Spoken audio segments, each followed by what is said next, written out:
The woman who kept count did it quietly, the way most important things are done in small towns. Opal Greer had run the general We store need in to Mill keep Haven, West moving. Virginia for 31 I know. years. Be careful. She knew every family in the county, every Beautiful piece evening. of land, It is. every fence Come. line, Sadly. every story that moved through the valley the way weather moved. Sideways and without asking permission. She knew which marriages were strong and which were pretending.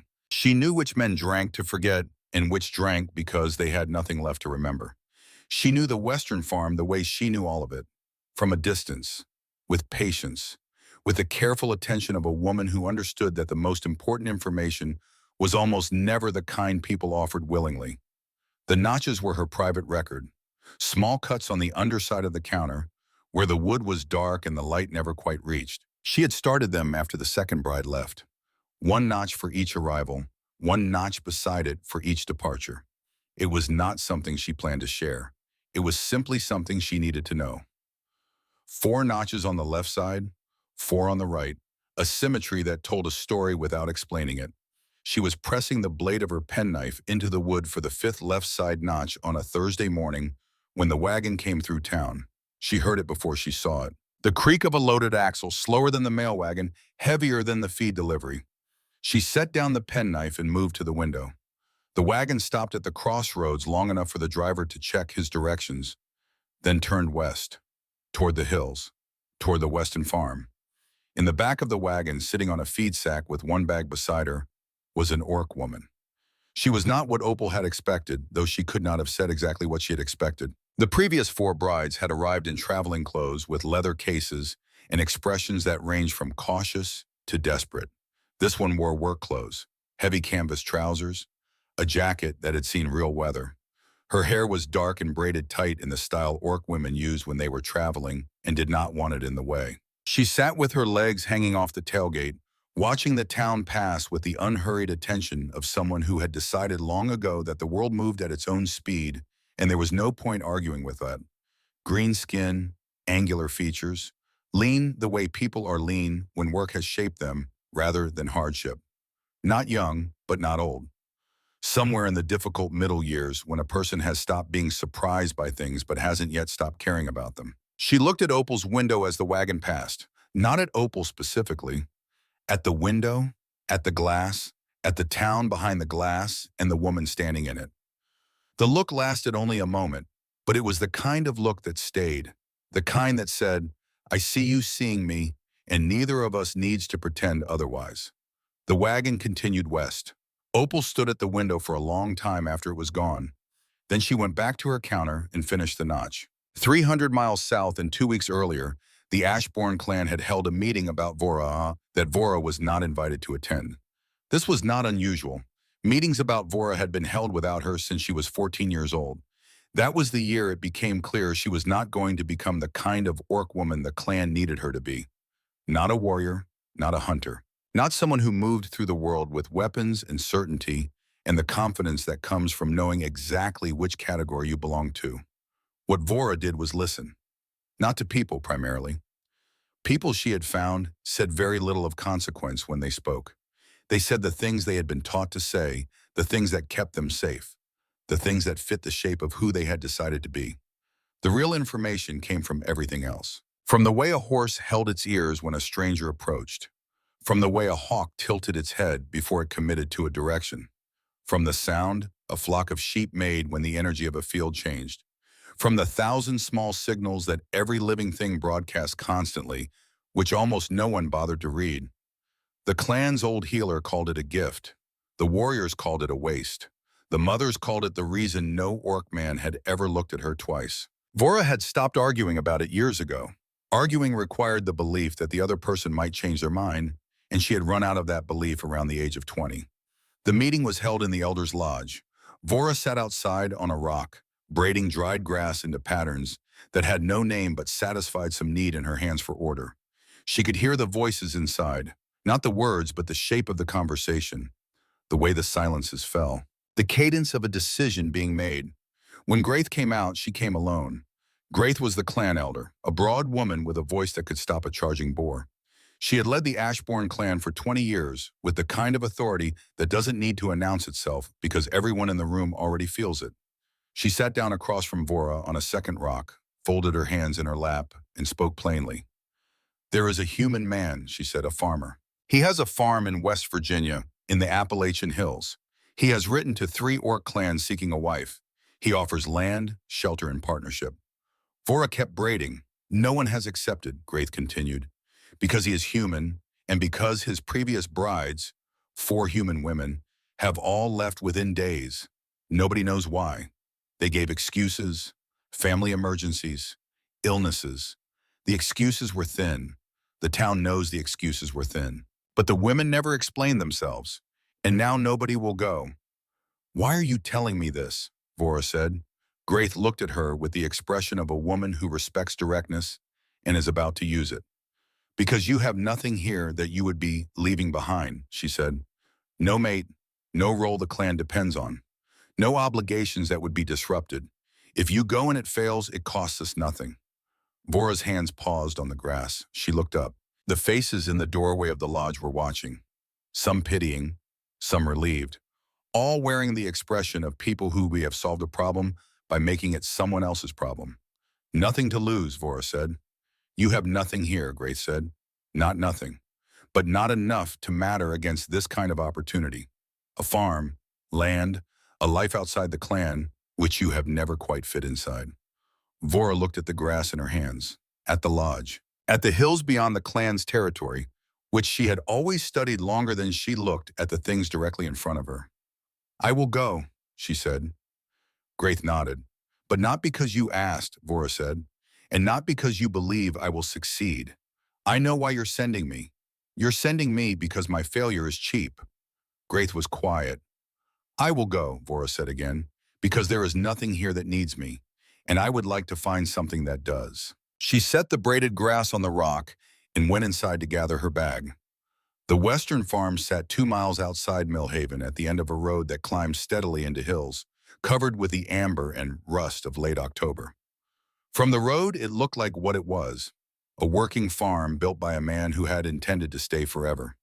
The fences were straight and well-maintained. The fields had been worked with care. The barn was solid. The house was the kind of structure that took years to build and looked like it. Not beautiful, but permanent. Walls that knew they were going to be standing long after the man who built them was gone. Vora arrived at the property line on a Thursday afternoon and did not go in. Instead, she climbed the hill that ran along the eastern edge of the property. It was not a tall hill, tall enough. She found a flat rock at the crest that gave her a clean line of sight across the full farm. The barn, the house, the field to the south, the smaller cottage behind the main house, the road coming in from the east. She set her bag beside the rock, sat down, and watched. She watched the way she had always watched things that mattered, the way she watched a new horse in a pasture before approaching, the way she watched a flock of birds before reading the weather. Completely.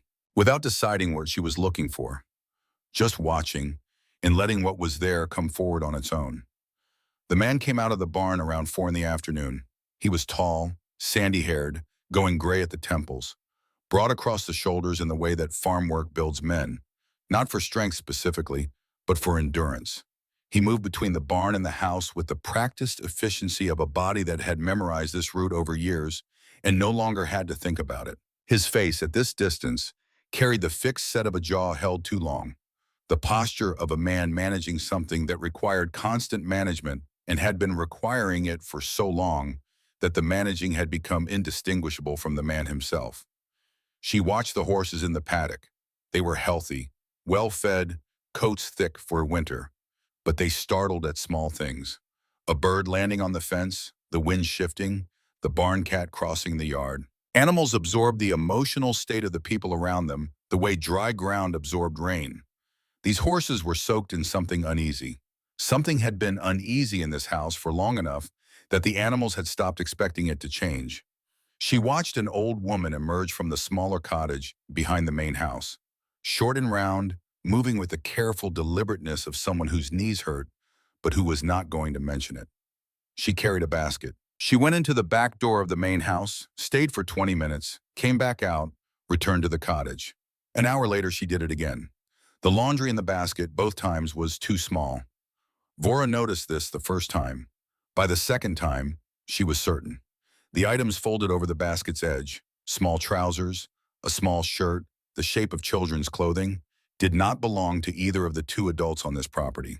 She also noticed what was not there. No toys in the yard, no small boots beside the door, no child's voice, no child at all. The farm was clean and maintained and obviously lived in. It was also unmistakably the home of a man living alone.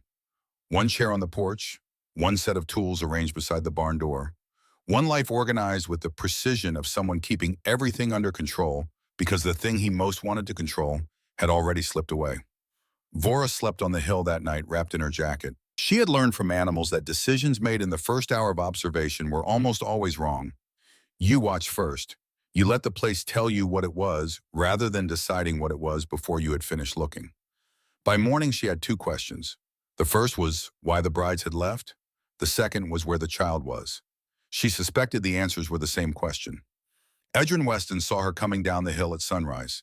He had been on the porch since 5. That was the hour he had started sitting on the porch each morning sometime in the past year. Not because the coffee was better outside, which was the thing he told himself, but because sitting in the dark outside was easier than lying in the dark inside, and he had made his peace with that particular honesty.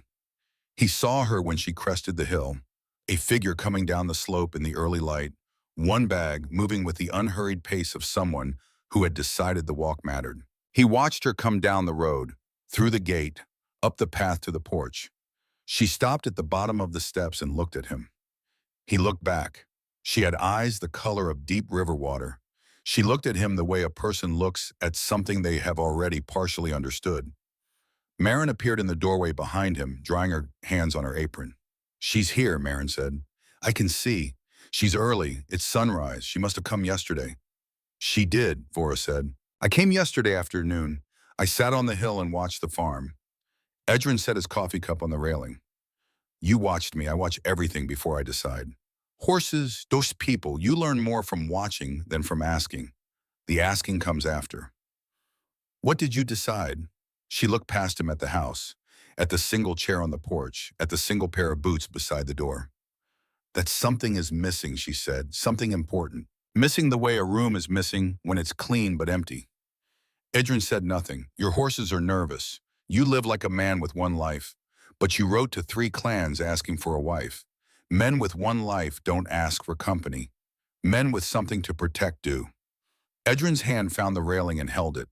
The grip of a man who has just been read accurately by a stranger and doesn't know whether to be relieved or afraid.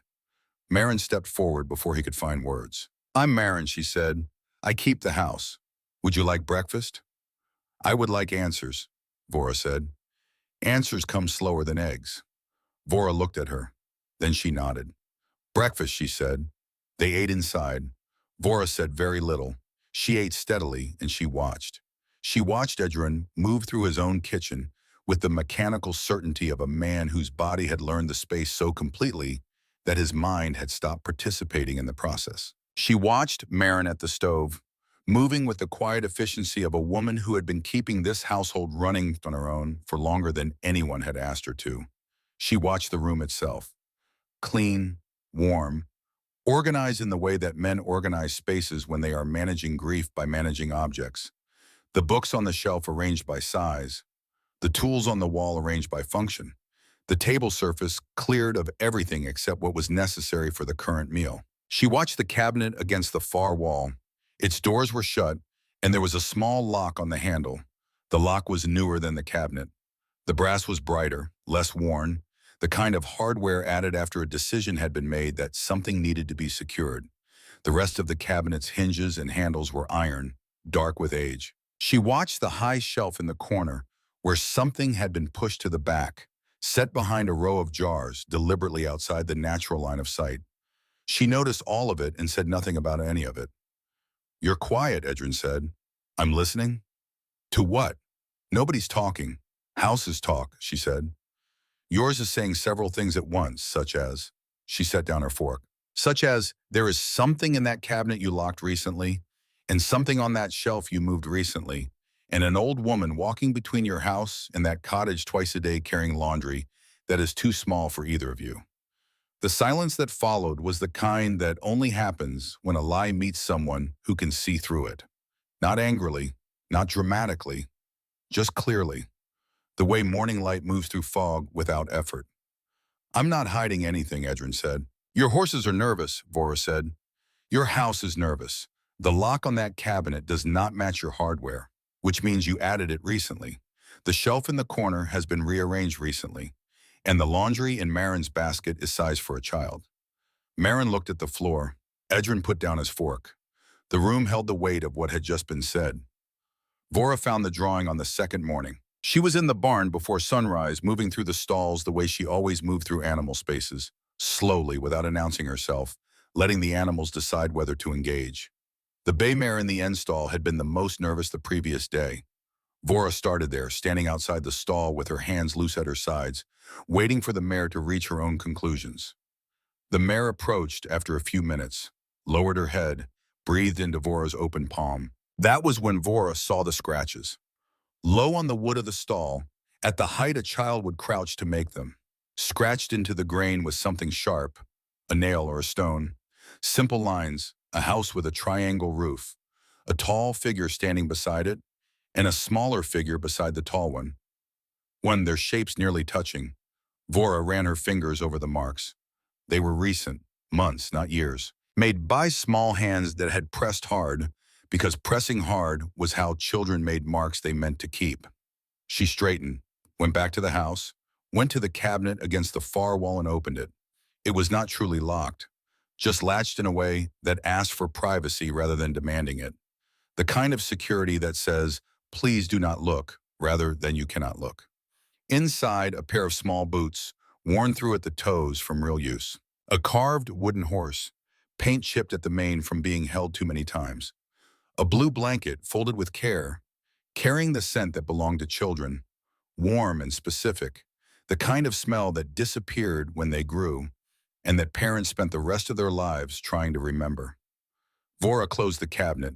She walked to Marin's cottage, knocked once. Marin opened the door. Behind her, the cottage was warm and small and occupied, the quiet, lived-in fullness of a space where someone had been eating meals and sleeping and existing for weeks. 2 people, one old, one very small. Where is he? Vora said. Marin's face changed. The collapse of a woman who has been holding a secret she never agreed to keep, not with relief exactly, but with the exhaustion of someone finally allowed to set something heavy down. Sleeping, Marin said, in the back room. His name. Kael, how old? 6. How long has Idran been hiding him? Marin looked at the floor, then at Vora, then at something in the middle distance, the specific geography of having been complicit in something you didn't choose. Since the third bride, Marin said. The first 2 saw Kael and left within hours. Just left. The third one stayed 3 days. She saw Kael on the second day and she called him. Marin stopped. What did she call him? A burden. She said it to Edrin, not to the boy. But he was in the next room. He hears things. He always hears things. And then she left. After that, Edrin moved Kael here to my cottage, before the brides arrived, so they wouldn't see him. The fourth one stayed 5 days and never knew Kael existed. She left because the farm felt too remote. She said it felt wrong somehow, like there was something she wasn't being told. People feel lies, Vora said, even when they can't name them. I know. Does Kael know why he's here? Marin's voice tightened. He knows his father sends him away when women come. He doesn't understand why. He's 6. He thinks it's something he did. The sentence landed differently than Vora expected. She had been listening with the part of herself she used for problems, cataloging, building the picture. But that sentence reached somewhere else, the part that understood, through the specific knowledge that experience provides, what it meant to be moved out of sight before company arrived, to have your presence managed rather than welcomed. She had been that. In different words, in a different place, she had been exactly that. Take me to him, she said. But Edrin, take me to him. She paused, her hand on the doorframe. There is something else you should know, Marin said. Harlan Voss has been asking questions in town. He is the father of Edrin's late wife, and he has not forgotten the boy, and he has not forgiven Edrin for any of it. The brides, the hiding, all of it. He has been watching. Vora was still. If this falls apart too, Marin said quietly, he will have grounds to act. That is all I will say about it. They looked at each other for a moment. Then Marin stepped back from the door and led Vora to the back room. The room was small and clean and full of morning light from the window. The window faced east, toward the main house, toward his father's house, the house he was not in when strangers came. On the bed, curled around a stuffed lamb made from rough cloth with button eyes, was a boy, small for 6, sandy hair like his father's. His face in sleep was peaceful the way children's faces are peaceful when they are unconscious, and therefore briefly safe from the things that confuse them when awake. His hands, even in sleep, were moving, the fingers of his right hand curling and uncurling in a slow, repeating pattern. Curl, uncurl, pause, curl again. The involuntary rhythm of a body that organized the world through movement, that processed what it encountered through the reliable logic of pattern. Vora sat down on the floor beside the bed. She did not sit in a chair. She did not stand over him.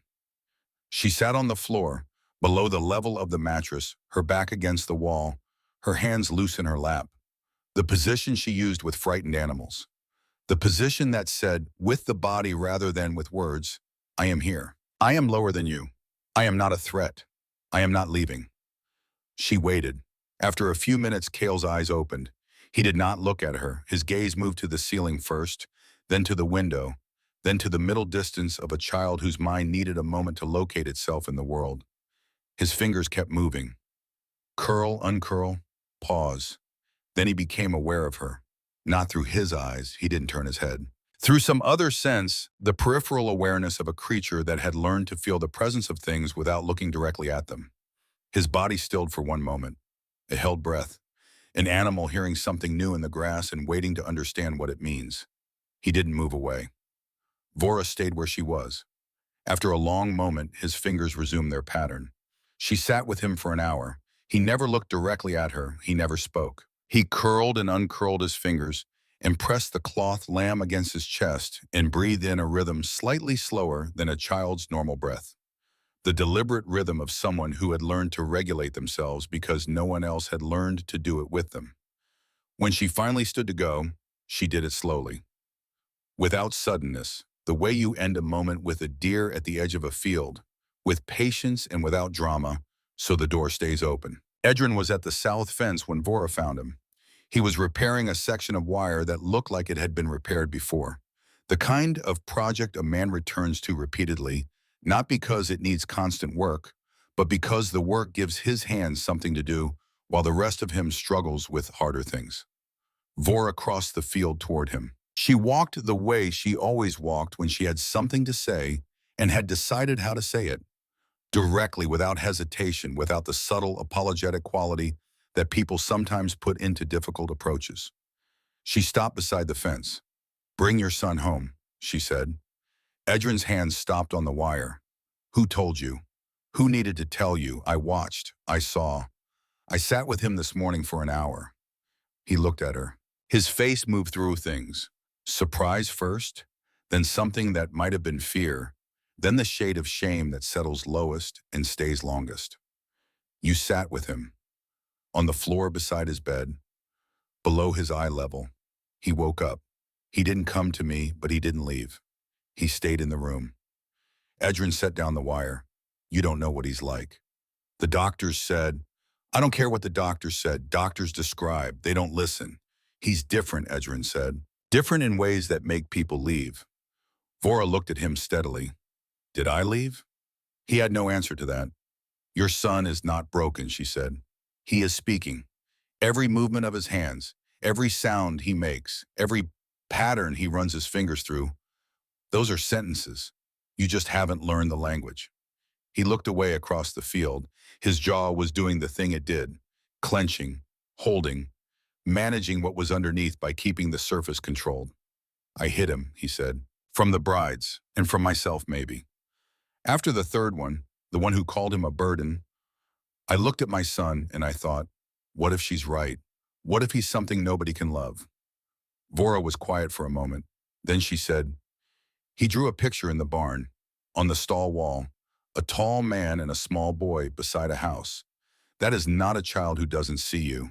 That is a child who sees you and cannot tell you. The sound Edrin made was not a word.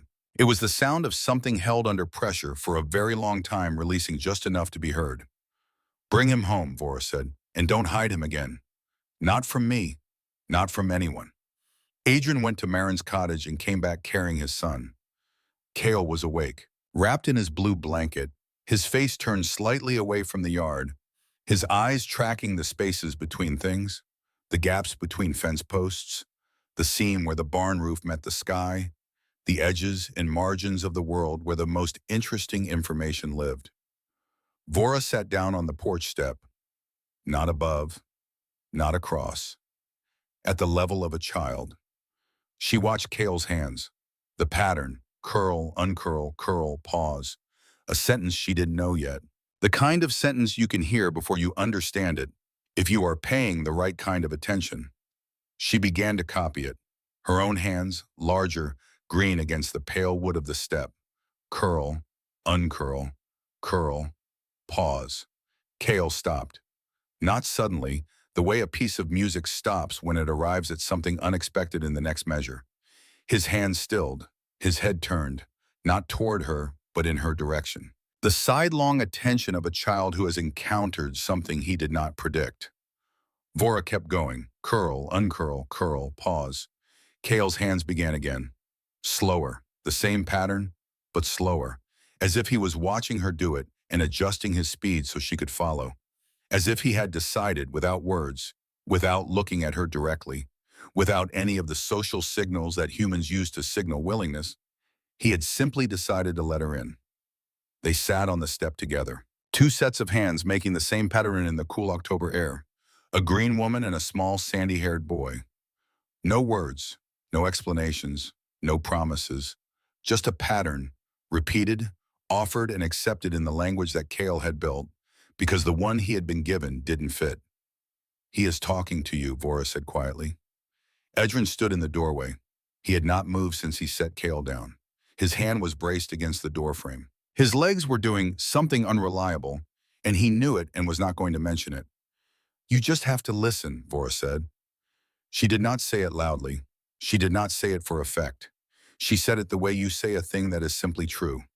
Quietly, without drama, with the calm of someone who has spent her whole life being told her way of seeing was worthless. And as finally it arrived somewhere, it is the only thing that matters. Inside, in the kitchen, Marin made a sound. The long, unsteady exhale of a woman who had been waiting for something for a very long time and had just seen it begin to arrive. Down the road in Millhaven, Opal Greer stood at her window with her coffee going cold in her hand and watched the western hills sitting quiet in the morning light. She did not carve a second notch beside the fifth. Not yet, but she left the penknife on the counter. The lamb had been living at the edge of the flock for 3 weeks.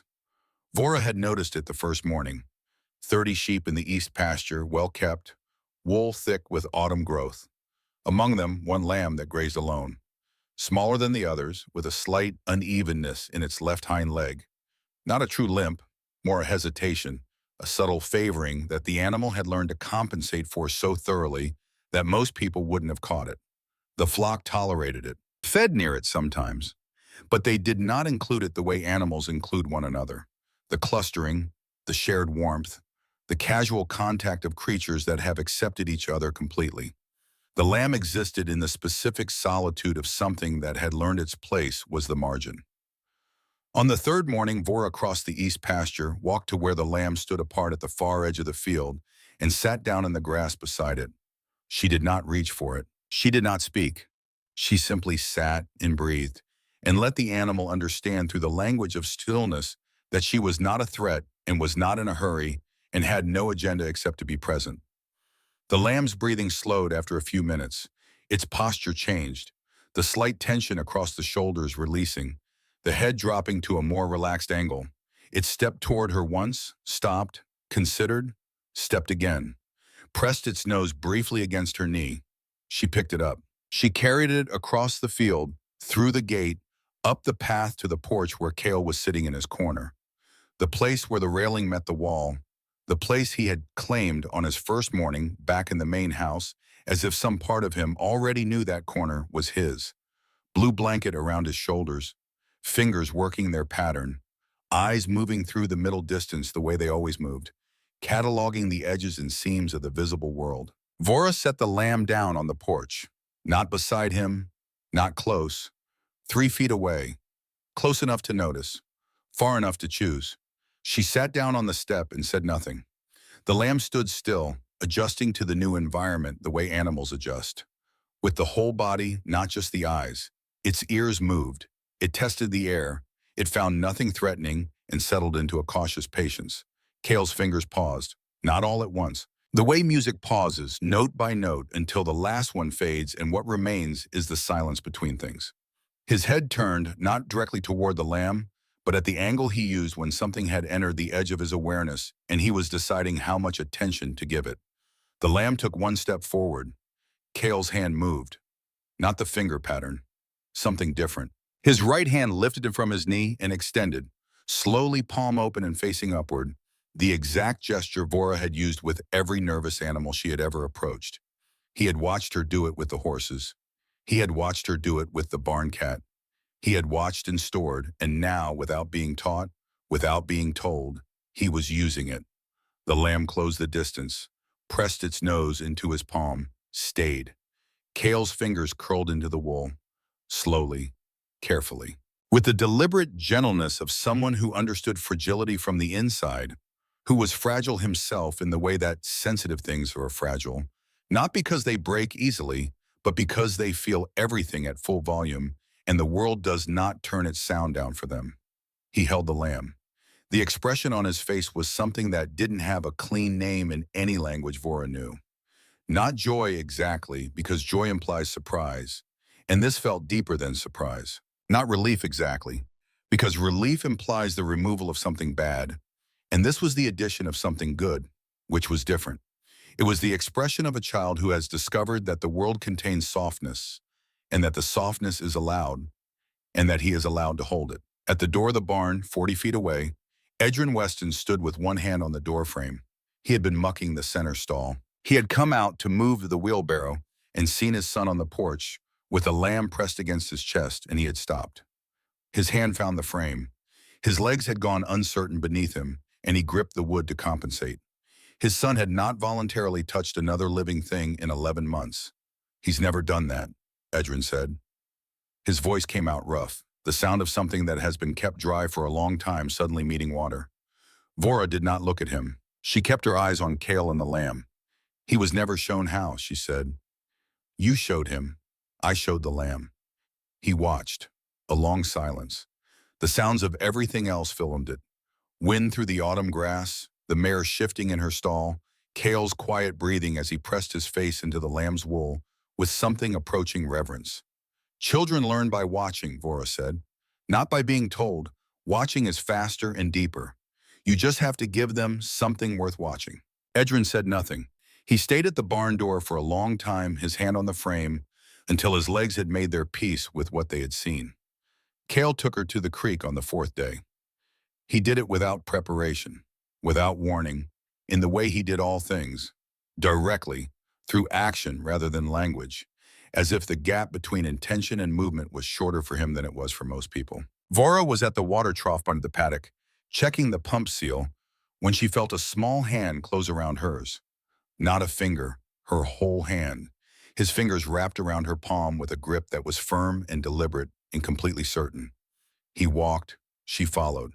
He led her through the east pasture, past the sheep, through the gap in the stone wall at the field's edge, down a slope thick with grass going golden in the late October light, down and further down, to a shallow ravine where a creek ran clear and cold over stones that the current had been polishing for longer than anyone on this farm had been alive. At the creek's edge, behind the exposed root system of an old oak that had grown sideways out over the water before correcting itself toward the sky, was a hollow. A space between roots and soil exactly large enough for a small person to sit in, and clearly and obviously used. Inside the hollow was a collection. Stones arranged in rows by color. Blue stones in one row, gray in another, white in a third. Each row perfectly aligned, each stone chosen with care, visible in the result. Nothing random, nothing approximate. This was the work of a mind that found deep satisfaction in categories, in the rightness of like things placed together, in the order that could be imposed on a world that didn't otherwise offer much of it. Beside the stones, a bird's nest, empty and abandoned, but placed on a flat rock with the intentional reverence of someone who understood that the nest was significant even without the birds. Beside the nest, 3 feathers, all blue jay, all exactly the same shade. Everything in the hollow was blue or gray or white. The world, according to Kale, selected and arranged and presented to the first person he had chosen to show it to. Vora knelt beside the collection. She did not touch it. Entering another creature's sacred space without permission was something she understood at a cellular level. The same instinct that kept her outside a horse's stall until the horse acknowledged her, that kept her still at the edge of a field until the deer had decided what she was. This was Kale's territory. She was a guest. She looked. She looked at every stone in every row, at the nest on its flat rock, at the 3 matched feathers, at the precision of the arrangement, which was not the precision of obsession, but of love. The love of someone who has found the thing that makes sense of everything else. Quail watched her look. His fingers were still. It was the first time since she had met him that his hands were completely still. Not pause between repetitions. Still. The stillness of someone fully present in a single moment, waiting for something. Beautiful, Vora said. The word itself probably meant little to him. But the tone did. The frequency of genuine recognition, which sounds different from politeness, different from performance, different from the praise adults give children to make them feel good without actually seeing them. Vora's voice carried the sound of someone who had looked and actually seen. Kale picked up a blue stone from the first row. He held it out. Vora opened her palm. He placed the stone in it, blue, smooth, warm from the afternoon sun. A stone that a 6-year-old boy had carried from a creek bed to a hidden hollow, had arranged and kept and organized as part of something that mattered to him and was now giving away. The generosity of someone who offers the thing they value most, not the thing they can spare. She closed her fingers around it. They stayed by the creek until the light turned low and orange and the shadows of the oaks stretched across the water. Neither of them spoke. There was no speaking to do. The creek talked. The wind talked. Kale's stillness talked, in the way that stillness talks when it is the stillness of a person at rest rather than a person waiting. When the shadows reached the edge of the hollow, Kale stood. He took her hand again, the same firm, certain grip, and he walked her home. Edrin had been on the porch for an hour. His face was the shade that fathers' faces turn when their children have been gone longer than expected. Not quite pale, not quite composed, the color of a man keeping himself steady through will rather than calm. "Where were you?" he said when Vora and Kale came through the gate. The words came out harder than he intended. They always came out harder than he intended when he had been afraid. "He took me somewhere," Vora said. "Where?" "His place. By the creek. He has a collection there. Stones and feathers and a nest, all organized by color." Edrin looked at his son. Kale walked past them both and settled into his corner of the porch, pulling the blue blanket around him with the practiced efficiency of someone returning to the place where they felt most like themselves. He picked up the stuffed lamb and pressed it against his chest. "He has a whole world down there," Vora said to Edrin. "You've just never been invited." It was not said cruelly. It was said plainly, the way true things sometimes have to be said, without softening, because softening would change the shape of the truth, and the shape was the part that mattered. "He showed you," Edron said. "He chose to show me." "Why you?" "Because I sat with him. Because I copied his hands. Because I didn't try to fix him." Edgeron's jaw tightened. "I don't try to fix him. You hit him. Hiding and protecting come from the same fear. One faces out, one faces in." He looked away across the field. The sun was going down behind the western ridge, pulling the light with it the way October light goes. Quickly, without apology, leaving the land to figure out the dark on its own. "He gave me a stone," Vora said. She opened her palm. Blue, smooth, the creek stone catching the last of the light. From his collection. He chose it specifically. Edrin looked at the stone for a long time. "I didn't know," he said, "about the collection." "I know. That's the problem and the gift," she said. The problem is that he has been building a world you have never seen. The gift is that the world is still there, and the door to it is still open. He chose to show me in 4 days. He will show you too. But you have to stop managing him long enough to follow him somewhere. The conversation in the barn happened at midnight. Vora had gone there after the house went quiet the way she went every night. She sat cross-legged on the hay in the center aisle, and the animals came to her the way animals came to people who were not trying to get anything from them. The bay mare lowered her head and breathed into Vora's open palm. The barn cat arranged itself on a beam directly above and pretended not to be watching. Two of the ewes pressed against the rail of their pen as close as they could get. She was talking to them, not with words, with the quality of attention that every living thing recognized and responded to. The attention that said, "I am here, I see you. You do not have to perform for me." Edrin came in with a lantern. He stood in the doorway for a moment, taking in the scene. Then he came inside and sat on a hay bale across from her. They were quiet for a while. The animals breathed. The barn settled around them with the small sounds of old wood accommodating the cold. Outside, the wind moved through the autumn grass with the low, steady sound of something being slowly, permanently changed. "My wife died before she held him," Edrin said. He said it to the air between them rather than directly to her. The way people say the truest things, sideways, without quite looking at the person they're saying them to, as if directness would make the words too heavy to get out. She went into labor 6 weeks early. Cale survived. She didn't. I held him in the hospital, and I thought, I will do this right. I will do everything right. For her. He stopped. The mare shifted in her stall. The doctors started telling me things about Cale when he was 2. Words I didn't know. Categories. Descriptions. They told me what he couldn't do, what he would likely never do, what I should expect and not expect. They meant to help. "Did they?" Vora said. "No, she waited. After the third bride," he said. "After she called him. After she left." I sat with Cale that night, after he was asleep. And I looked at him and I thought, what if the world is right about him? What if no one will ever be able to love him the way he needs? He pressed his hands flat against his knees. What if I'm not enough, and there is no one else? And he goes through his whole life being sent to the back room when strangers come. Vora looked at him across the hay in the lantern light. "I was sent away too," she said, "not to a back room. Out of the clan entirely. Not because I was dangerous or wrong, but because I didn't match what they expected. I talked to animals. I didn't fight. I had no value in the language they were using. So they sent me somewhere my failure wouldn't cost them anything." She paused. "Your son is not a mistake that needs correcting. He is a language that most people haven't bothered to learn. Those are different things. One is a problem, one is an education." Edrin looked at her. "You've been here 4 days," he said. "Yes. How do you—" "Because I have been the wrong kind of thing my whole life," she said. "And I know what it looks like from the outside. I know what it looks like when the people who are supposed to know you best decide that the world's opinion of you is more reliable than their own." The lantern threw their shadows long against the barn wall. Outside, the wind continued its slow work on the grass. "You're not expendable," he said. "Whatever Graith told you. Whatever reason they sent you here." She looked at him steadily. "I know that now," she said. The letter arrived on Monday morning. Vora was at the fence by the south pasture when she heard the horse on the road.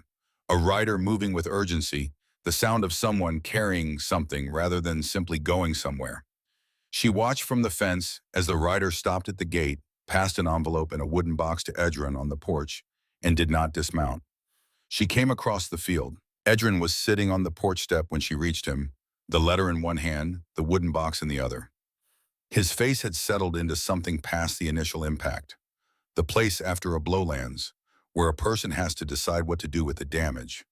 "Who is it from?" she said. "Harlan Voss," he said, "my late wife's father." She waited. "He knew you were coming," Edrin said. "He had someone in town watching the property. He knew about Cale, about hiding him, before you arrived. And now he knows about you. What does he want?" He read from the letter in the flat voice of a man reading something he would rather not be reading aloud. 3 demands. Remove the orc woman, hire a licensed caretaker, Barner Cale, submit to a home evaluation by a territorial judge. And if I don't comply, she already knew. But she let him say it. He'll petition the court for custody of Kale. Edrin opened the wooden box. Inside, a locket on a chain, a handkerchief with initials embroidered at the corner, and a small white garment, folded carefully, delicate, the kind of thing made with patience and love for an occasion that matters. A christening gown, tiny stitches at the edges, small flowers someone had sewn by hand, the work of fingers that had been certain everything would go the way they had planned. He held it in his lap. "My wife made this," he said. "When she was 7 months along, she was certain everything would be fine. She was certain the way people are certain about things they can't afford to be wrong about."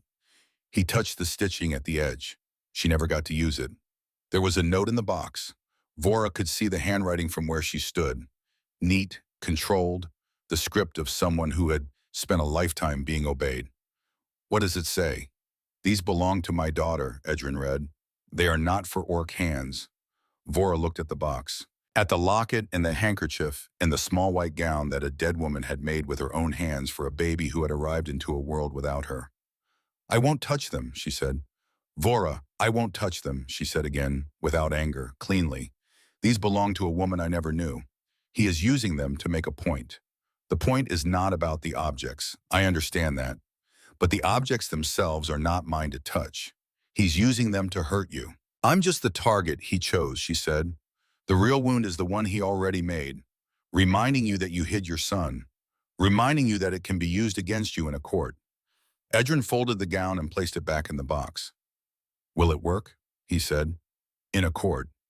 She didn't answer immediately, not because she didn't have a thought about it, because the honest answer was complicated, and the complication was the part that mattered. "I don't know," she said. "That is the truth." She went to Millhaven that afternoon. The lamb needed medicine for its leg, a poultice that required supplies she didn't have on the farm. It was a practical errand, and she did not dress it as anything else. The town received her the way small towns receive things they have already decided about. Most people looked. Some looked away. A few nodded with the cautious courtesy of people who were reserving final judgment, but were willing to perform basic civility in the meantime. The woman running the dry goods counter spoke to her without inflection, which was as close as some people could get to kindness when kindness required more decision than they had made yet. The trouble came at the edge of the hardware row. Two men said things to her back that were not loud enough to be a direct confrontation, but were loud enough to be heard. The kind of words designed to land without leaving a visible mark. The kind that certain men use when they want to communicate something without being held accountable for communicating it. Vora did not stop walking. She paid for the supplies and turned for the door, and Opal Greer was standing behind her counter, watching with the expression of a woman who had seen this scene before and was deciding how to respond to it. Opal said something sharp and specific to the two men, in the tone of a woman who has been running this store for 31 years and considers the space her territory to manage. The men left. The store went quiet. Opal looked at Vora.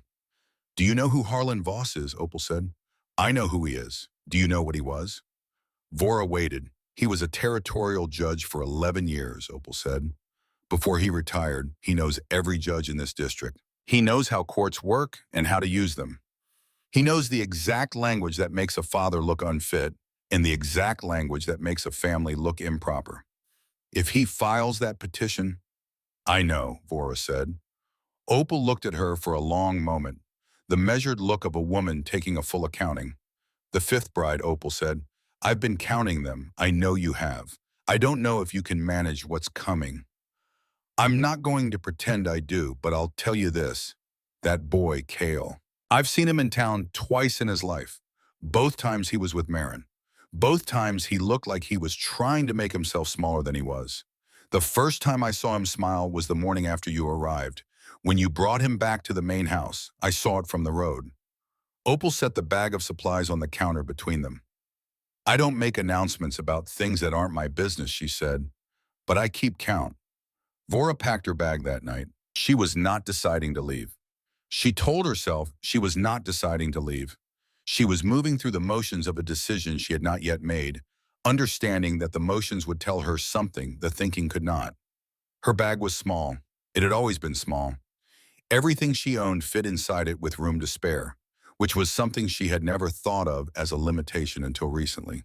until the past 5 days, during which she had acquired a blue stone from a creek hollow and a lamb that followed her from room to room, and a particular awareness of a man she had not expected to find worth thinking about. She carried the bag to the porch, then to the path, then to the gate. She stood at the gate in the dark with the bag in her hand and the cold coming down off the ridge in the quiet way it came at night, when the land gave up the last of the day's warmth and admitted what season it actually was. She thought about Harlan Voss and his letter and his perfectly controlled handwriting and his box of a dead woman's belongings deployed as weapons. She thought about the courtroom she had never been in and the judge she had never met and the way the word orc would sound in that room. She thought about the fourth day and the blue stone and the creek hollow arranged in perfect rows, blue and gray and white. She thought about being the reason someone lost the thing they were most afraid of losing. The gate was cold under her hand. She was still standing there when she heard it. From somewhere inside the house, she could not see which window, came a sound. Small, specific. A low, rhythmic hum, barely above breathing. The sound Cale made when some part of him was still working through the world even in sleep. She had not known she had memorized it until this moment, when she heard it from 40 feet away in the dark and recognized it without effort. The way you recognize a voice you have been listening to carefully without meaning to keep it. She stood at the gate for another long moment. Then she set the bag inside the fence line and walked back to the house. Edrin found her in the kitchen before sunrise. He came downstairs in the dark, and she was already there, standing at the window with her hands wrapped around a mug of coffee, looking out at the barn in the eastern ridge, where the sky was just beginning to separate itself from the darkness in the thin gray way it did before the actual light arrived. He stood in the doorway. "I thought you might be gone," he said. She turned from the window. "There is a way to strengthen this," Edrin said. His voice had the deliberateness of a man who has been awake for hours rehearsing something. If there is a marriage, or a real marriage, the court sees a household, a family, a wife who chose to stay." Vora looked at him. "Are you asking because you want to," she said, "or because you have to?" "Both. Is that honest? Is anything completely one thing?" She set the mug on the counter.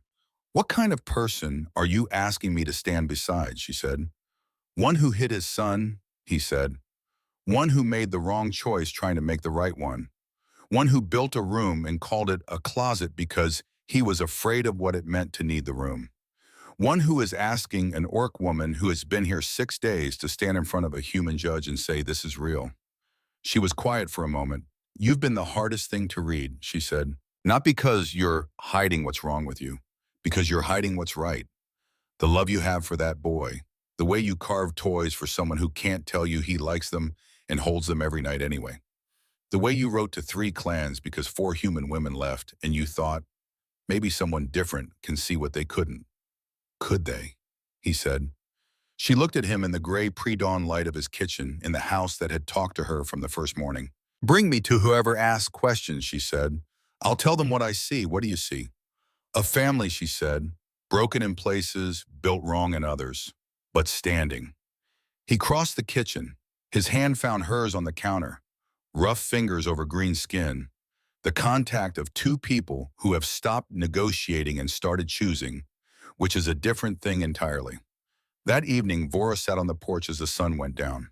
The sky over the western ridge turned the deep orange that October produces when it decides to remind everyone what it's capable of. Unhurried, the color of something that has been burning for a long time and is not finished yet. Cale was beside her in his corner. The lamb was against his leg. The blue blanket was around his shoulders. His fingers worked their pattern, but slower tonight. The rhythm of a child who is calm and knows, in the way that children know things without knowing they know them, that he is allowed to be. Vora began to hum, not a song from any human tradition, an orc song, or more precisely the kind of sound that existed before songs became songs, before melody separated itself from breath and rhythm, in the simple need to make a sound that said, "You are here and you are safe and I am here too." Low, rhythmic. The frequency her own mother had made when Vora was very small and different and sitting in the stable because the stable was quieter than the house and the animals didn't ask her to be something she wasn't. Cale's head tilted. Not away, toward. the slight angle of a child listening with more than ears. His fingers kept moving, slower still, the pattern becoming something closer to a complement to the sound than a replacement for it. Then his hand moved differently, lifted from his knee, crossed the 8 inches of air between his blanket and her hair. Two fingers touched her hair, lightly, the contact of someone exploring a texture that was new, feeling the weight and difference of it against his fingertips. Then he let go. Vora did not move.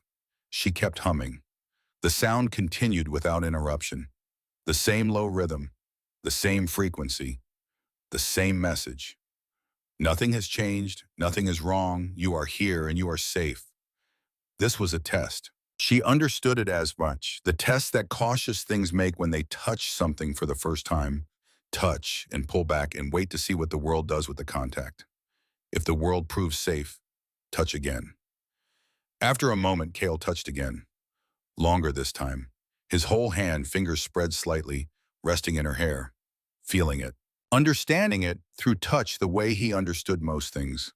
Through direct and careful physical attention, without the intermediary layer of language that other people used. Edrin was at the kitchen window. He did not go outside.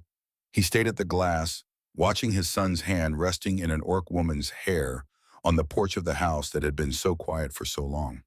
11 months. 11 months since Cale had voluntarily touched anyone. The lamb shifted against Cale's leg. The stars appeared one by one in the October sky, the way they always appeared, as if they had been there all along and were simply allowing themselves to be seen now that the light had moved far enough away. Inside the kitchen, Edrin Weston stood at a window with his forehead almost touching the glass and let his eyes fill with something he hadn't allowed himself in a very long time. On the road into Millhaven, Opal Greer was locking up the general store for the night. She paused on the step, looking west toward the hills. She went back inside. She stood at the counter for a moment, the penknife sitting where she had left it that morning.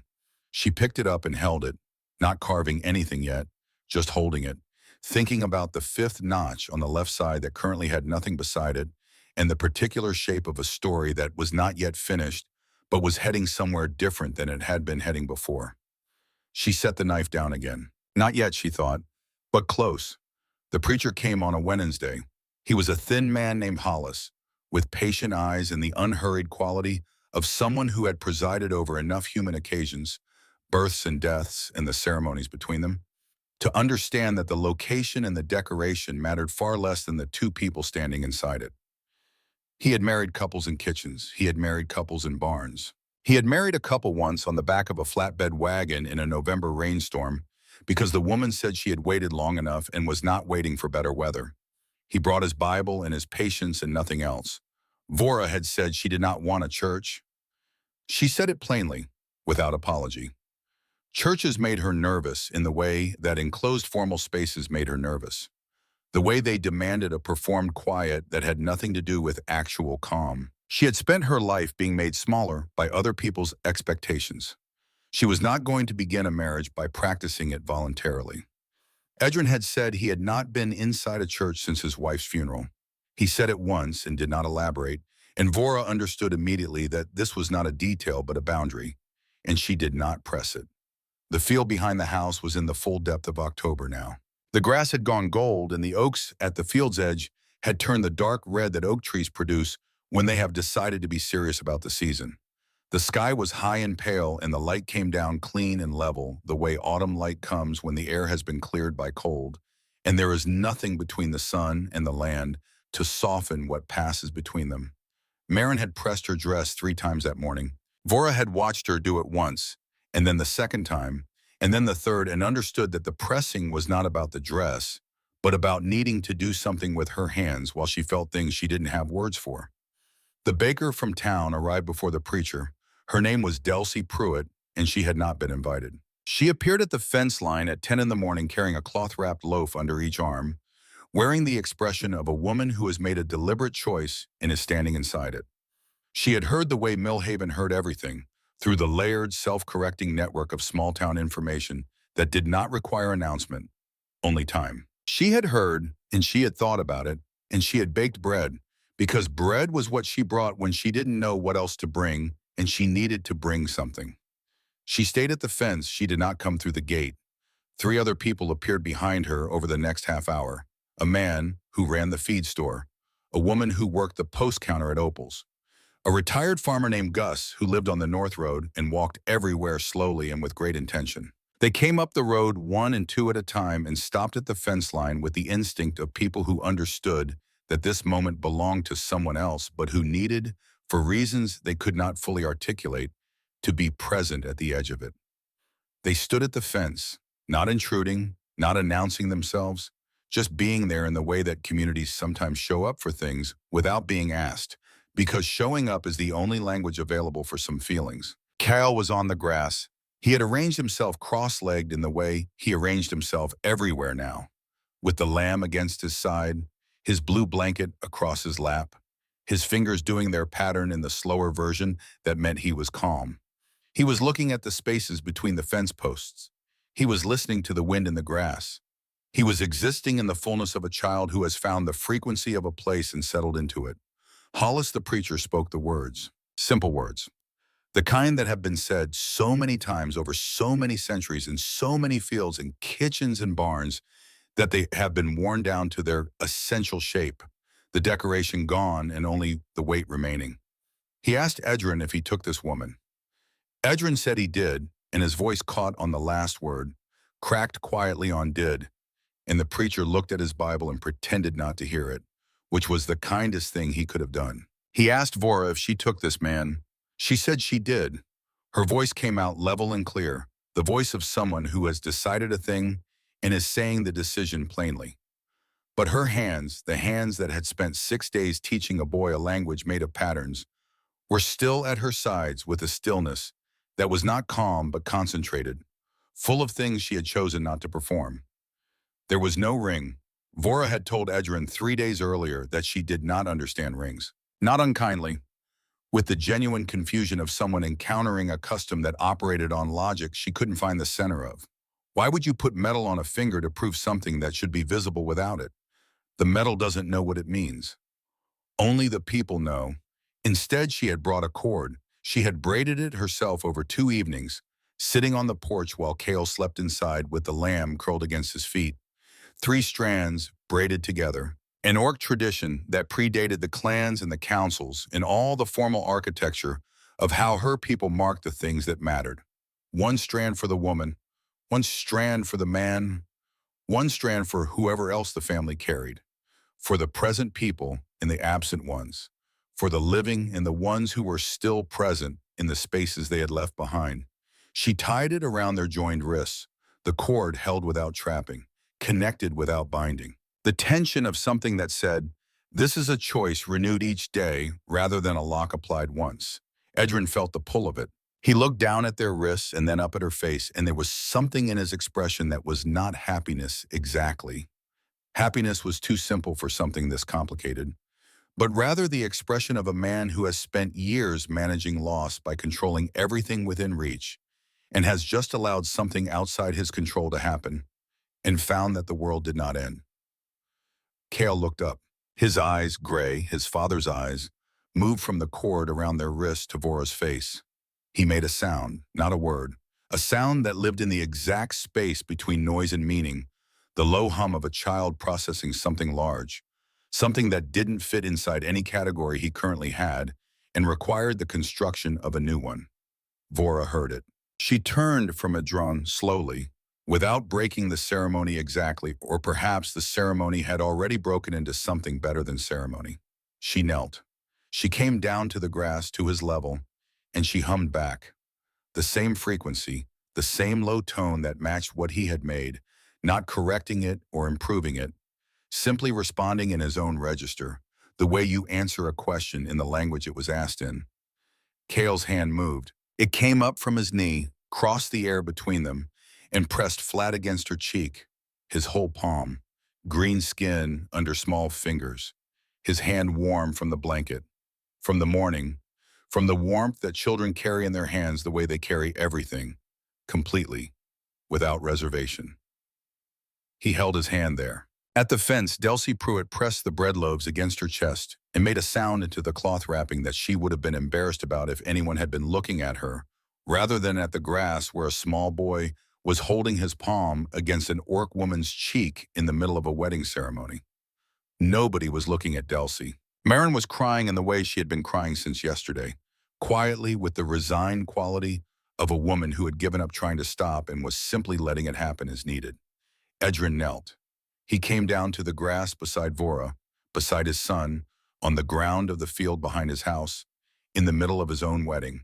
And he knelt in the dirt and the gold grass, and he put his arm around Kale's shoulders, and his son did not pull away.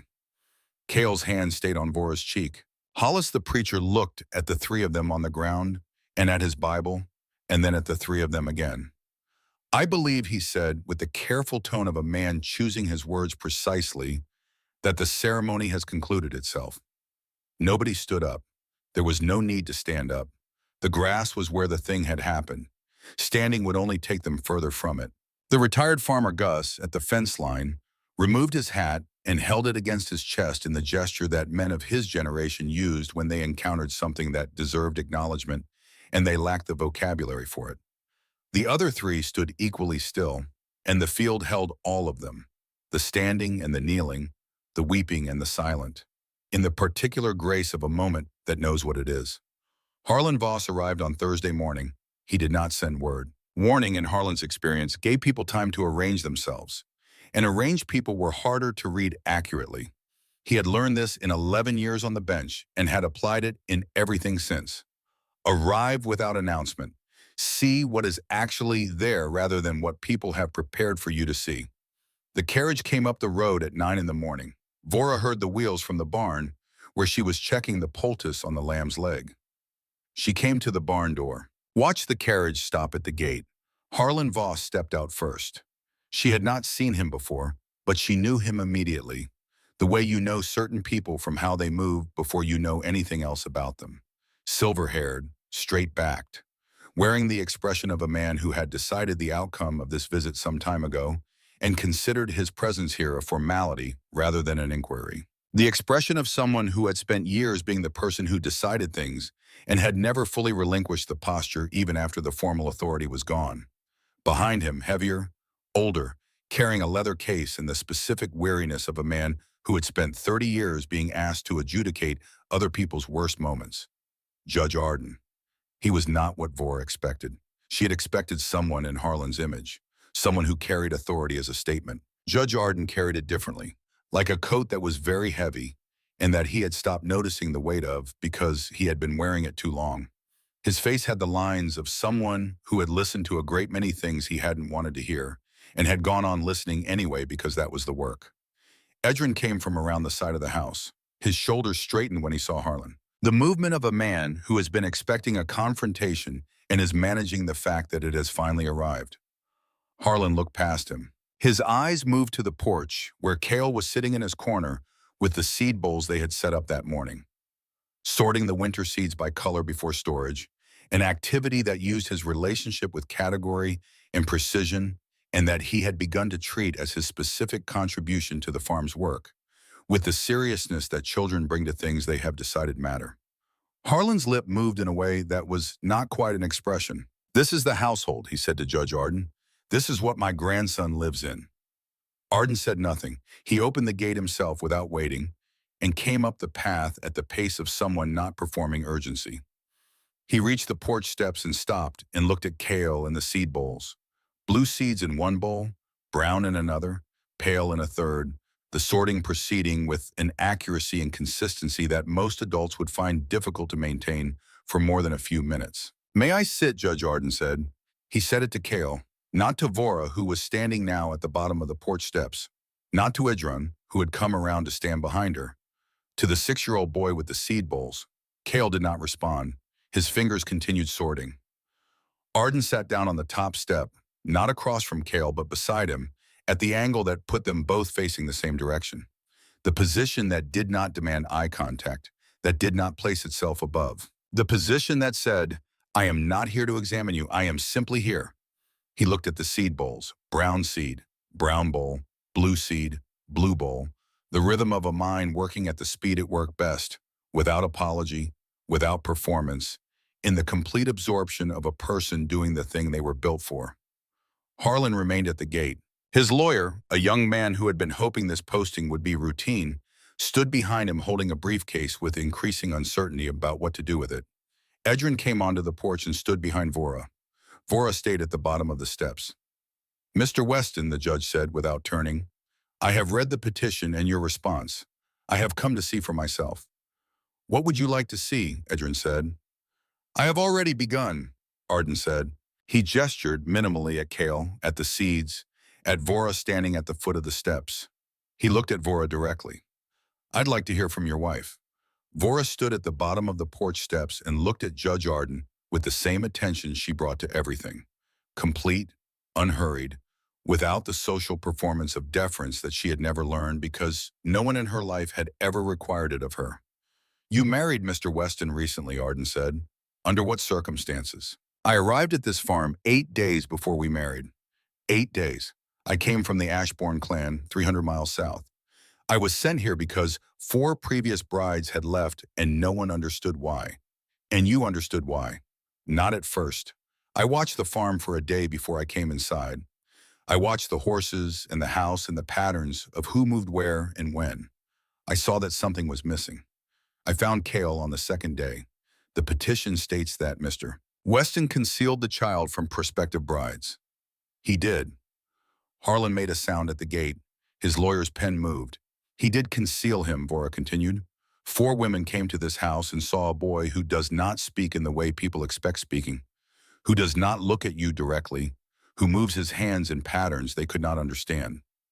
One of them called him a burden. One suggested an institution. One stayed 3 days without sitting with him once. The 4th never knew he existed, and she felt the shape of the lie without being able to name it, which is what lies do when they are large enough. "And you," Arden said.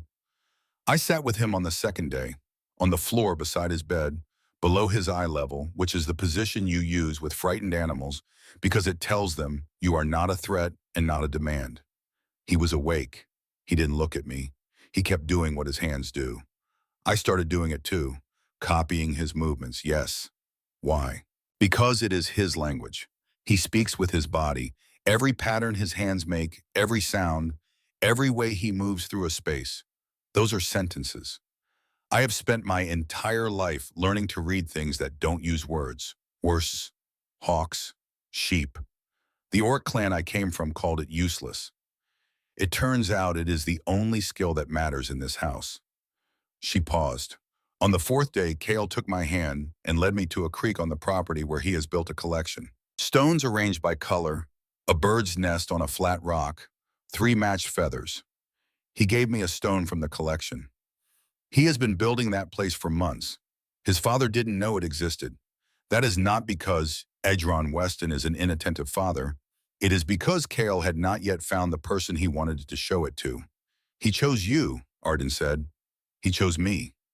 And 4 nights ago, without being asked or prompted or encouraged, he pressed his palm against my cheek." The judge looked at his hands. "Mr. Weston hid this child," Harlan said from the gate. "He deceived women who came here in good faith." "He was afraid," Vora said. She did not turn to say it. She said it to Judge Arden, to the porch, to the air in front of her.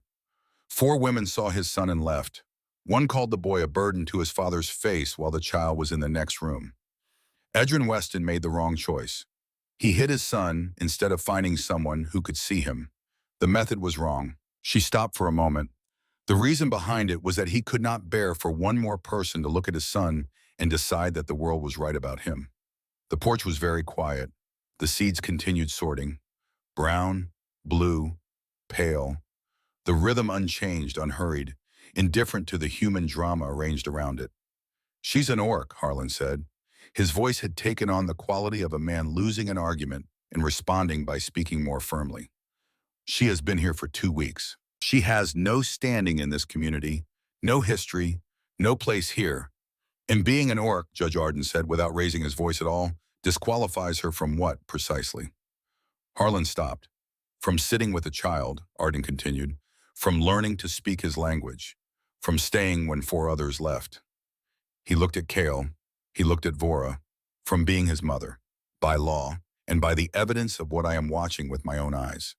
The silence that followed filled the space completely. Harlan's face went through colors that faces should not go through. Red, then a pallor worse than red, then the stillness of a man who has staked a great deal on a particular outcome and can feel the ground moving under the stake. His lawyer looked at Cale. The boy had stopped sorting. He had not stopped because of the silence or the raised voices. He had stopped because something in the air of the porch had changed. The emotional weather of the space that he read the way other people read print, directly and without effort. His head tilted, his hands stilled. He looked at Vora, not past her, not at the edge of her, at her. The direct gaze he almost never offered, that he gave only to the things he had decided were the most important objects in his world. He looked at her the way he looked at the blue stones in the creek hollow, with complete and focused attention. The attention of a person to whom attention was never casual. Vora looked back. She did not speak. She did not need to. And then Cale opened his mouth. What came out was not a word in any conventional sense. It was a sound, a single syllable, short and clear and specific, a sound with a definite shape and a definite source. The first syllable of the lullaby. The opening sound of the song Vora had sung every evening since the third night on this farm, the low rhythmic song that existed before songs had words, the sound that said, "You are here and you are safe and I am here too." One syllable. His, the way he called her name in the only language he had fully made his own.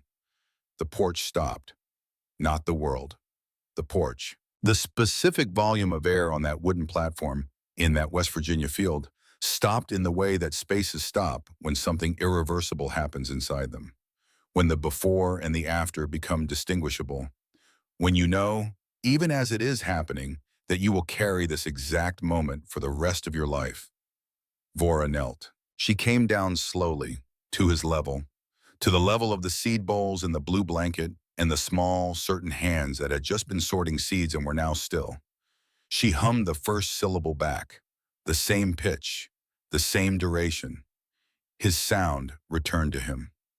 Cale said it again, clearer, fuller, as if the first time had been the question and this was the confirmation. Yes, you heard me. Yes, this is what I meant. Yes, you know what I said. Arden's pen was on the step beside him. He had set it down without being aware that he had set it down. His hands were in his lap, and he was watching the porch the way people watch things that they will spend a long time thinking about afterward, that will come back to them in quiet moments for years, that they will find they have not quite finished understanding even when they think they have. At the gate, Harlan's lawyer quietly closed his briefcase. He did it without drama, with the efficiency of a man who had just understood something and was putting the understanding away. "Mr. Crane," the lawyer said. His voice was low. Harlan did not respond. "I believe," the lawyer said, "that we are finished here." Judge Arden stood slowly with the deliberateness of someone who understood that how you stood in significant rooms mattered. He brushed grass from his trousers. He looked at Harlan Voss at the gate. "Mr. Crane," he said, "I have sat on the bench in this district for 30 years. I have removed children from homes where they were beaten. I have removed children from homes where they were starved, where they were locked in rooms, where they were forgotten in ways that went past neglect into something that doesn't have a clean legal name because the law prefers precision and some human failures resist it." He picked up his leather case. "This child is none of those things. This child has a father who made a mistake born from fear rather than malice, which is a different category of wrong entirely. This child has a woman who learned his language in 4 days when the rest of the world had spent 6 years deciding he didn't have one. This child has a lamb that follows him from room to room in a creek hollow full of stones arranged by color and a place in a family that is standing, which is more than I can say for a great many families that present themselves as entirely upright." He looked at Harlan with the expression of a man who has made his decision and has no remaining interest in debate. "Being understood," Arden said, "is rarer than being loved. Most of us get love of some kind, eventually, imperfect and approximate. Very few of us get someone who actually learns how we work. This boy has that. The petition is denied." He came down the porch steps. He paused at the bottom beside Vora, who had stood again when he rose. He looked at her for a moment, not appraisingly, not with the weighing gaze of a judge evaluating, but with the simpler look of one person acknowledging another. Then he walked down the path to the gate. Harlan did not move immediately. He stood with the stillness of a man who had been correct about many things over many years and did not have a ready framework for this moment. His face had gone to the color it went when the blood was somewhere else, doing something else, processing something the surface of him hadn't caught up to yet. Then he turned. He walked to the carriage without speaking. The carriage went down the road and the dust came up behind it, the way dust comes up on dry October roads. And then the dust settled, and the road was empty, and the western farm sat in the mid-morning light with the quiet of a place that has been through something and has come out the other side. The baker Delcy Pruitt was back at the fence line by afternoon. This time she had more bread in the feed store man and the woman from the post counter and Gus, who had walked up from the north road at his deliberate pace, and two other people from town, whose names Vora did not yet know, but whose faces she was beginning to recognize as part of the landscape of Millhaven. The human landscape, the one that had been watching and deciding and was now, slowly and without announcement, deciding differently. They did not come through the gate. They did not need to. The bread appeared on the porch railing by mid-afternoon. The feed store man had left a good coil of fence wire beside it, the expensive kind that lasted. The woman from the post counter had left a small jar of honey with a handwritten label. Gus had left nothing but had stood at the fence for a long time with his hat against his chest and then walked home again, slowly with great intention, the way he did everything. Marin put the bread and the honey inside. She did it with the careful attention of someone handling things that meant more than their material, which they did. Opal Greer stood behind her counter that evening. The store was empty. The last customer had gone at 5, and she had locked the door and stayed behind her counter in the quiet she liked. The quiet of a space that had been full of people all day and was now resting. She looked at the underside of the counter. 5 notches on the left side carved one at a time over 2 months. 5 brides who had come up the western road. Beside 4 of them, a matching notch on the right, the record of departure, the symmetry that had told its story for too long. Beside the 5th left notch, nothing. She reached under the counter and picked up the penknife. She turned it in her hand. The light caught the blade. Outside, the street of Millhaven was settling into evening, the lamps coming on one by one, the amber of October dusk moving through the valley the way it always moved, slowly, as if it understood that some things were worth taking time over. She pressed the blade to the wood beside the 5th notch. Not another notch, not the matching mark on the right that would have completed the symmetry and closed the record. A word. Small, careful, scratched into the grain of the dark wood with the hand of a woman who had been keeping count for 2 months and had finally found a reason to stop. She worked slowly, letter by letter. The knife moved with the steadiness of someone who wanted this to last. Stayed. She set the penknife down. She looked at the word for a long moment. Then she turned off the lamp and went home. Marin stood in the doorway of the main house as the evening came down. She watched Adron at the south fence, still working the wire. He had been repairing that stretch since before Vora arrived. She had a feeling he would be at it for some time yet. Some projects were not about the fence. Behind her, the house was warm in the way houses are when they are occupied fully, when every room is being used for what it was built for, when the air inside carries the residue of a full day of living, food and fire, and the sounds of people existing in proximity to one another, which is not a small thing. Behind her, Vora came through with Cale against her shoulder. The boy had fallen asleep between dinner and dark in the way he had started falling asleep. Not in his room, not in his corner of the porch, but near wherever Vora was, as if proximity had become the condition under which his body had decided rest was safe. He was heavy against her shoulder. His hands were still. The lamb followed them through the doorway with the quiet certainty of an animal that had decided where it lived and was not open to discussion about it. "Stop counting," Vora said. Her voice was quiet, the way it was always quiet in the house after Cale slept. Marin looked at her, at the boy asleep against green skin, his face in the complete peace of a child who has found the conditions under which the world makes sense. His hands were still, not the stillness between repetitions, not the paused stillness of a body gathering itself for the next movement. The full stillness of someone who did not need the pattern right now because he was safe enough not to need it. "I stopped counting," Marin said, "the morning you copied his hands." She looked at Cale's face. I just didn't know how to say it. Later, after Cale was in his bed, the bed in the room that had once been called a storage closet, the room had arranged and rearranged because he needed to do something with his hands, while he hoped, Vora sat on the porch. The night had come fully down. The stars were out in the October way, sharp and numerous, the way they appeared when the air was cold enough, to be honest. The lamb was inside, which it had decided was where it lived now, a conclusion no one had challenged because the lamb seemed entirely certain about it, and certainty in small animals deserve respect. Edrin came out and sat beside him. They were quiet together in the way they had learned to be quiet, not the silence of people who have run out of things to say, but of people who have found a frequency they can both exist in without static. He's not going to accept this, Edrin said. Harlan. He's not the kind of man who accepts things. No, Vora said. He'll try again. Another angle. Another petition. Something. Probably. Edrin turned to look at her. You're not afraid of that. It wasn't a question. I'm afraid of things, Vora said. I was afraid when I packed my bag and went to the gate. I was afraid every time I thought about what a judge would see when he looked at an orc woman in a human courtroom, asking for the right to be part of a family that doesn't look the way families are supposed to look. She looked out at the dark field. But afraid is just the feeling, she said. What you do with it is the choice. I was afraid, and I came back from the gate. I was afraid, and I stood on that porch and said what I saw. The afraid part doesn't change. The choosing part does. Edrin was quiet for a while. The night was quiet too. Then he said, I want to find the creek hollow. She looked at him. Tomorrow, he said, if you'll bring me, I want to see what he built. She will bring you, she said. He will show you himself. You just have to follow him. Edrin nodded slowly.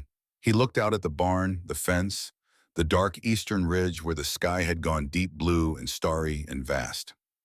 The field lay dark and quiet before them. Somewhere in the east pasture, the sheep were settled for the night. The barn was quiet. The road into Millhaven was empty. The valley slept, its few lit windows small and steady, the light of people still awake, and the rest having found their rest. Edrin reached over. His hand found hers on the porch railing. Easy now, the contact of people who have moved past the point of considering whether to reach and arrived at the place where reaching just happens, naturally, without announcement. Inside, in the room with the door that stood open, Cale slept. His hands were still. Beside him on the pillow, the stuffed lamb with the button eyes that had been held so many times its paint had worn to smooth wood. On the shelf above, 3 carved animals, a bear, a horse, a bird, each shaped by the careful hands of a man who could not always say directly what he meant and so said it in wood instead, which was not so different from Cale as it turned out. On the floor beside the bed, the blue blanket, set there by Vora after she carried him in, folded carefully the way she folded everything. Not perfectly, but with attention, the kind of attention that means something. On the kitchen windowsill, a blue stone caught the first silver of the moon and held it. Outside, the autumn grass moved in the wind, the way it had been moving since long before this farm existed, and would move long after all of this had become memory. Steadily, without urgency, the motion of something that has found its frequency and will not be argued out of it. On the porch, 2 people sat in the dark and did not need to fill it.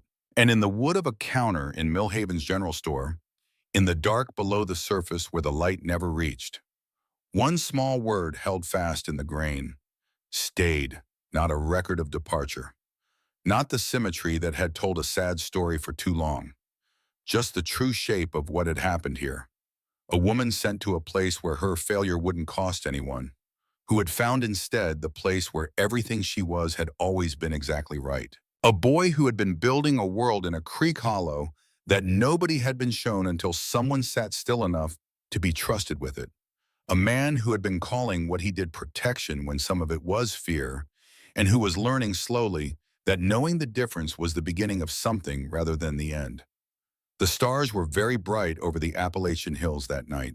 The lamb slept, the boy's hands were still, and somewhere down the south pasture slope, under the roots of an old oak beside a creek, 3 rows of stones sat in their colors, blue, gray, white, arranged with the precision of someone who understood that beauty and order were not opposites, but the same thing seen from different angles. waiting for the morning when a father would finally follow his son down the slope and be shown, at last, the world that had been there all along.